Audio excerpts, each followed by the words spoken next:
So if you've never been involved in a car crash where you've been injured and you need to file a claim to be compensated for those injuries, it can be a daunting prospect.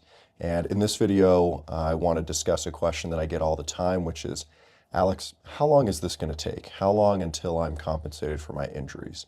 And it's a totally fair question, but the answer is each case is different. Each case is unique, and the length of time it's going to take for your case to be resolved depends on a number of factors. It's going to depend on the nature and severity of your injuries, and it's going to depend on what your doctors say that you need to get better, what kind of medical care you need, and how long it's going to take to get that medical care. The third thing it depends on is how much insurance coverage is available. If there's plenty of insurance and coverage available, you want to make sure you get all the care you need before you try to settle your case. If there's very little insurance coverage available, let's say you've got a $50,000 hospital bill, but there's only $25,000 available in insurance coverage, that case should resolve pretty quickly. The statute of limitations on a car crash case, for example, is 3 years. Now, cases almost never take that long to resolve.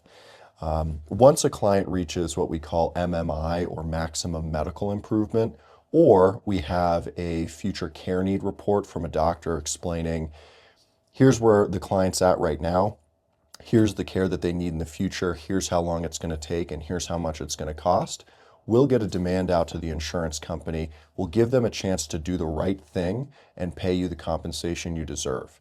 Now, if they don't want to do the right thing, that's when we talk about lawsuits.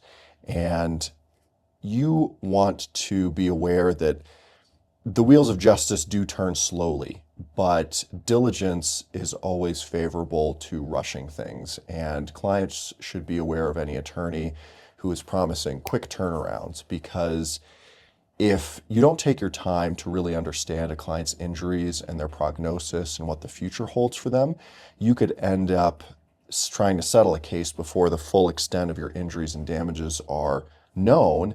And the last thing that you want to do is leave something on the table where 6 months from the date that you settle a case, you need more medical care, you're still having issues, and we really only get one bite at the apple. So it's very important that we fully understand the nature and extent of your injuries, what it's going to take for you to heal and get better, and keep an eye on that medical care to get you the maximum compensation you deserve.